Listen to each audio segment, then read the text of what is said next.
নমস্কাৰ ছাত্ৰ ছাত্ৰীসকল যিসকলে এইচএছ পৰীক্ষা দিছে তেওঁলোক এটা সন্দিহানৰ মাজত আছে ৰিজাল্ট কেতিয়া দিব বিভিন্ন ধৰণৰ ভুৱা নোটিছ আহিছে তেওঁলোকে হোৱাটছএপৰ জৰিয়তে বহুতে ষ্টেটাছো দিছে যে এবাৰ ৰিজাল্ট দিব জনাইছে যি নহওক আসলতে পিছত গম পোৱা গ'ল সেই নোটিছখন আছিল ভুৱা সেইখন নোটিছ আসলতে চৰকাৰ অথবা শিক্ষা সংসদৰ তৰফৰ পৰা দিয়া হোৱা নাই কোনোবা প্ৰয় সেনেকুৱা ধৰণৰ চক্ৰান্তত লিপ্ত হৈছে বাস্তৱিকতে সেয়া নোটিছখন আসল নহয় এতিয়া শিক্ষা সংসদে কি কৈছে ৰিজাল্ট কেতিয়া দিব এইটো ডাঙৰ প্ৰশ্ন শিক্ষা সংসদে কৈছে যে তেওঁলোকৰ প্ৰস্তুতি প্ৰায় সম্পূৰ্ণ হৈছে ৩-৪টা কুৱেৰি তেওঁলোকৰ মাজত আছে আহিছে সেইখিনি সলভ হোৱাৰ লগে লগে তেতিয়া ৰিজাল্ট দিব সলভ কেতিয়া হ'ব এতিয়া ডাঙৰ প্ৰশ্ন তেওঁলোকে এটা সময় দিছে যে 10 মেৰ তাৰিখৰ ভিতৰত ৰিজাল্ট দিব এতিয়া 10 মেৰ তাৰিখৰ ভিতৰত বুলি কোৱাৰ লগে লগে অহকালো দিব পাৰে তেনেকুৱা ধৰণৰ প্ৰশ্ন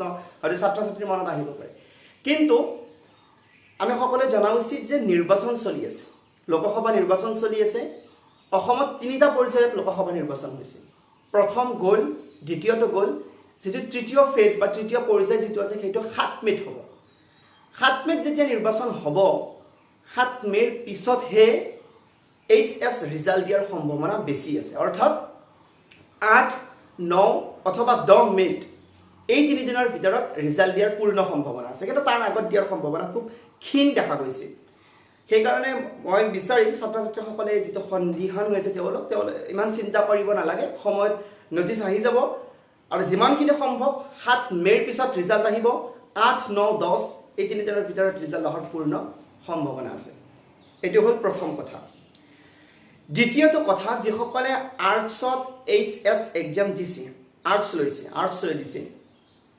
তেওঁলোকে কি কৰিব এতিয়া যিসকলে সায়েন্সত আছে তেওঁলোকে নিটৰ প্ৰস্তুতি কৰিব জেইৰ প্ৰস্তুতি কৰিব এটা ফিল্ডত তেওঁলোকে গুচি যাব কৰবা বিএসসি কৰিব আৰ্টছৰ ল'ৰা ছোৱালীখিনিয়ে কি কৰিব মানে আফটাৰ এইচএছ ৰিজাল্ট তেওঁলোকৰ মানে প্ৰিপাৰেশ্যন বা তেওঁলোকে কোনখন ফিল্ডত আগবাঢ়ি যাব এইটো ডাঙৰ এটা প্ৰশ্ন হৈ আছে তেওঁলোকৰ বাবে এই আজিৰ ভিডিঅ'টি এই দ্বিতীয় অংশখিনি প্ৰথম অংশখিনি সকলোৰে বাবে সায়েন্স কমাৰ্চ আৰু আৰ্টছ কিন্তু দ্বিতীয় খণ্ড যিটো মই আৰম্ভ কৰিছোঁ এইটো অকল আৰ্টছৰ বাবে আৰ্টছৰ ছাত্ৰ ছাত্ৰীখিনিয়ে কি কৰিব পাৰে এইচএছ ৰিজাল্টৰ পিছত বা এইচএছ এক্সামিনেশ্যনৰ পিছত বা যেতিয়া পাছ কৰিব তেওঁলোকে কি পঢ়িব তেওঁলোকে অকল বিএ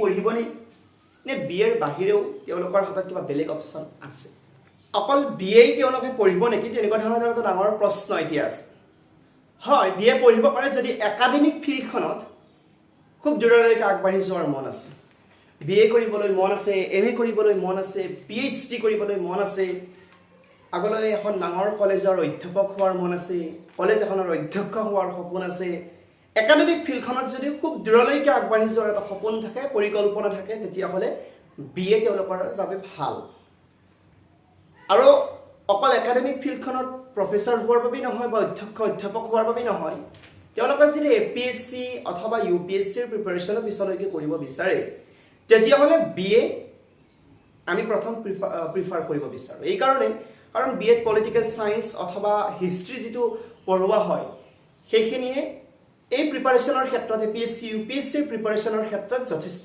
পৰিমাণে সহায় কৰে সেইকাৰণে বিএ হৈছে সেইখিনি ছাত্ৰৰ বাবে যিসকলৰ ভৱিষ্যত পৰিকল্পনা এপিএসসি ইউপিএসসি ভাল অধ্যাপক অধ্যক্ষ অথবা একাডেমিক শৈক্ষিক ফিল্ডখনত বহু দূৰলৈকে আগবাঢ়ি যোৱাৰ এটা পৰিকল্পনা থাকে তেওঁলোকৰ বাবে বিএ তাৰপিছত এটা আছে ডিগ্ৰী যিসকলে বিএ কৰিব নিবিচাৰে তেওঁলোকৰ বাবে এটা আছে সেইটো হৈছে বিএইচএম এটা বিএইচএম মানে হৈছে কি বিএইচএম মানে বেচেলৰ অফ হোটেল মেনেজমেণ্ট যিসকলে বিএ কৰিব নিবিচাৰে এটা প্ৰাইভেট জব বা এটা স্কিল তেওঁলোকে শিকি বা এটা ডিগ্ৰী তেওঁলোকে লৈ এটা জব কৰিব বিচাৰে তেওঁলোকৰ কাৰণে বিএইচএম খুব সুন্দৰ এটা অপশ্যন আছে তেওঁলোকৰ বাবে বেচেলৰ অফ হোটেল মেনেজমেণ্ট এইটো তেওঁলোকে ল'ব পাৰে বা তোমালোকে ল'ব পাৰা তাৰপিছত যদি তোমালোকৰ মন থাকে যে আমি কথা কোৱাৰ স্কিল তোমালোকৰ ভাল নিতুমণি শইকীয়া বা বাহিৰৰ যদি আমি নাম কওঁ অঞ্জনা ওম কাশ্যপ এইবিলাক যদি তোমালোকে দেখা চোৱা এইবিলাক যদি তোমালোকৰ বাবে প্ৰেৰণা হয় অৰ্থাৎ মই ক'ব বিচাৰিছোঁ সাংবাদিকতা, জাৰ্নেলিজিম যদি কৰাৰ মন থাকে তেতিয়াহ'লে আফটাৰ HS ৰিজাল্টৰ পিছত তোমালোকে মাথা মাৰিব পৰা BJMC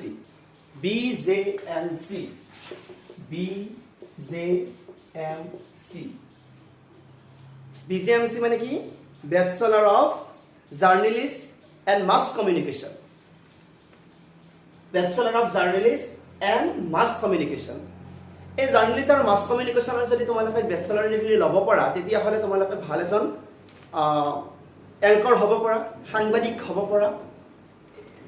যিহেতু এতিয়া সাংবাদিকতাৰ দাম বৃদ্ধি হৈছে, দাম বৃদ্ধি হোৱাৰ অৰ্থত তেওঁলোকৰ মূল্য বাঢ়িছে আৰু সাংবাদিকতাৰ কথা আমি জানোঁ তেওঁলোকে নেতা বিষয়া সকলোকে প্ৰশ্ন কৰাৰ অধিকাৰ পায়। ভাল যদি তেওঁলোক হ'ব পাৰে, যদি তোমালোকে এইখন ফিল্ডত আগবাঢ়ি যাব পৰা বহুত অপশ্যন আছে এইখনত কাম কৰাৰ কাৰণে। সেইকাৰণে এইটো তোমালোকে ল'ব পাৰা। যদি BA কৰিবৰ মন নাযায়, BHM কৰিব মন নাযায়, যিসকলৰ কথা কোৱা ভাল এটা স্কিল আছে বা তেওঁলোকৰ এটা সপোন থাকে বা সাংবাদিকতাৰ এই ক্ষেত্ৰখন তেওঁ ভাল পায় তেতিয়াহ'লে এই BJMC bachelor of journalism and mass কমিউনিকেশ্যনটো কৰিব পৰা যায়। এইটো 3 নম্বৰ অপশ্যনৰ কথা মই ক'লোঁ। এতিয়া 4 নম্বৰ অপশ্যন। 4 নম্বৰ অপশ্যনটো হৈছে BFA। BFA কি? Bachelor of fine arts. BFA bachelor of fine arts. যিসকলে আৰ্টছ এণ্ড ক্ৰাফ্ট এইবিলাক ভাল পায়, ভাল ছবি আঁকিব পাৰে বা ক্ৰাফ্ট জানে, তেওঁলোকৰ কাৰণে এইটো। আৰু এইবিলাক আজিৰ তাৰিখত এইবিলাকৰ মূল্য খুব বেছি, কাৰণ যদি এইটো তাত স্কিল থাকে, যদি ভাল এটা নলেজ থাকে তেতিয়াহ'লে এটা ইউটিউব চেনেল চলায়ো, এটা ফেচবুক সুন্দৰ পেজ চলায়ো ইয়াত আপুনি সুন্দৰভাৱে এটা কাম কৰিব পাৰে, ভালকৈ আপুনি কাম কৰিব পাৰে যদি স্কিলটো ভাল থাকে। এই বেচেলাৰ অফ ফাইন আৰ্টছ যদি শিকা যায় তেতিয়াহ'লে এটা ইউটিউব চেনেলৰ জৰিয়তেও কৰ্মসংস্থাপন আপুনি পাব পাৰে। তাৰোপৰি বিভিন্ন ধৰণৰ সমাদৰ আছে ৰাজ্যত দেশত। এটা মই সৰু কথা কৈছোঁ যে যিহেতু এটা টেকন'লজি আগবাঢ়ি গৈছে, ইউটিউবৰ জগত, এতিয়া নেটৰ জগত, ইণ্টাৰনেটৰ যুগত, সেইকাৰণে অপশ্যন আছে, এইবিলাকৰ ক্ষেত্ৰত অপশ্যন আছে। যদি কাৰোবাৰ মন আছে বা এইবিলাকত এতিয়াও চৰ্চা কৰে, ভাল আৰ্টছ আৰু ক্ৰাফ্ট তেওঁলোকে কৰে, তেতিয়াহ'লে নিশ্চিতভাৱে এইটোত এটা ডিগ্ৰী ল'ব পাৰে। এই ডিগ্ৰী লৈ তেওঁ এটা প্ৰফেচনেলভাৱে আগবাঢ়িব পাৰে। এইটো এটা ভাল অপশ্যন আছে। তাৰপিছত আছে BA LLBৰ কথা আমি ক'ব পাৰোঁ। BA LLB ইয়াত চাবা, প্ৰথম আছে BA, তাৰপিছত আছে LLB। BA LLB bachelor of arts and bachelor of law, দুটা 5 বছৰৰ এটা কোৰ্চ। তাত তুমি সুন্দৰভাৱে BAও কমপ্লিট হৈ গ'ল আৰু লগতে তুমি ডিগ্ৰী পালা, লৰ ডিগ্ৰী, আইনৰ ডিগ্ৰী পালা। এইটো তোমাৰ কাৰণে ভাল অপশ্যন হ'ব পাৰে তোমাৰ যদি সেই ক্ষেত্ৰখনত আগবাঢ়ি যাবৰ মন থাকে। মই আকৌ কৈছোঁ, কথা কোৱাৰ ভাল স্কিল থাকে, যদি এই ক্ষেত্ৰখনত আগবাঢ়িব পৰা যায় আৰু সফলতা লাভ কৰিব পৰা যায়। আমি সকলোৱে জানো ডাঙৰ উকিল আছে ভাৰতবৰ্ষত, নাম আমি ক'ব পাৰোঁ অধিবক্তা ইন্দিৰা জয়সিং আছে, P চিদাম্বৰম, কপিল চিব্বল, সলমান খুৰশ্বিদ। এইবিলাক হৈছে বৰ্তমান ভাৰতবৰ্ষৰ একোজন বিখ্যাত লয়াৰ। তেওঁলোকে এই ডিগ্ৰী লৈছে আৰু এটা প্ৰফেচনেলভাৱে আগবাঢ়ি গৈছে। তেওঁলোকৰ হায়েষ্ট ফিজ লোৱা তেওঁলোক একোজন ডাঙৰ উকিল। সেই ক্ষেত্ৰখনত যদি আগবাঢ়িব পৰা মন যায় তেতিয়াহ'লে তোমালোকে ৰিজাল্টৰ পিছত এই ক্ষেত্ৰখনতো মাথা মাৰিব পাৰা, এতিয়াৰ পৰা মাথা মাৰি থাকা যদি ইচ্ছা আছে। তাৰপিছত আহোঁ এটা সৰু ডিগ্ৰী, সেইটো হৈছে এনিমেশ্যন। এনিমেশ্যনৰ ক্ষেত্ৰত তোমালোকে কৰিব পাৰা। এনিমেশ্যন এটা 2 বছৰৰ কোৰ্চ তোমালোকে ল'ব পাৰা। এনিমেশ্যন আমি সকলোৱে জানো, সেই যে কাৰ্টুনবিলাক বনায়, কাৰ্টুনৰে মানে কিছুমান বস্তু বনাব পাৰি, কাৰ্টুনৰ দৃশ্য দেখুৱাব পাৰি, অভিনয় দেখুৱাব পাৰি এটা মানে এনিমেশ্যনৰ জৰিয়তে। সেইটো সকলোৱে বুজি পায় কথাখিনি। সেই এনিমেশ্যনত তোমালোকে 2 বছৰীয়া এটা কোৰ্চ আছে, সেইটো ল'ব পাৰা। সেইটোৰ জৰিয়তেও যিহেতু এতিয়া ইউটিউবৰ যুগ, টেকন'লজিৰ যুগ, এই যুগত তোমালোকে কৰ্মসংস্থাপন এটা পাব পৰা যায়। এটা ভাল ইনকামৰ ক্ষেত্ৰতে তোমালোকে আগবাঢ়িব পাৰে এনিমেশ্যনৰ ক্ষেত্ৰত। তাৰপিছত লাষ্ট মই এটা কৈছোঁ, বহুত অপশ্যন আছে। আমি ধৰা লাষ্ট ভিডিঅ'টো যিহেতু দীঘল হৈ যাব, সেইকাৰণে মই লাষ্ট এটা কৈছোঁ, সেইটো হৈছে টুৰিজিমৰ ক্ষেত্ৰত আগবাঢ়িব পৰা যায়। কি আগবাঢ়িব পৰা যায় টুৰিজিমৰ ক্ষেত্ৰত? ইয়াত এটা চিষ্টেমেটিক যদি আগবাঢ়িব, এটা যিকোনো ডিগ্ৰী ল'লা, BA কৰিলা, BA কৰাৰ পিছত টুৰিজিমত যদি ডিপ্ল'মা কৰিব পৰা যায়। টুৰিজিমৰ কেনেকুৱা ডিপ্ল'মা?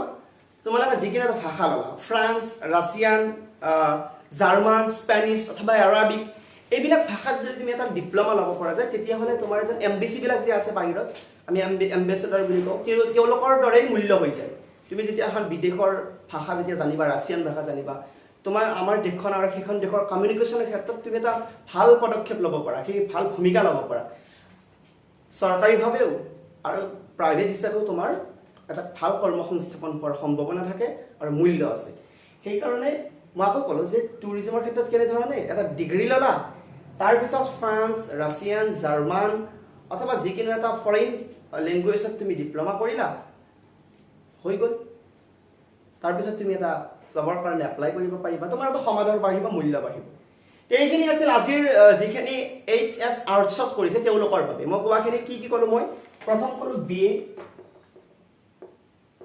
তাৰপিছত ক'লোঁ BHAM তাৰপিছত ক'লোঁ BJMC তাৰপিছত ক'লোঁ BFA তাৰপিছত ক'লোঁ BALLB তাৰপিছত মই এনিমেশ্যনৰ কথা ক'লোঁ তাৰপিছত মই টুৰিজমৰ ক্ষেত্ৰ ক'লোঁ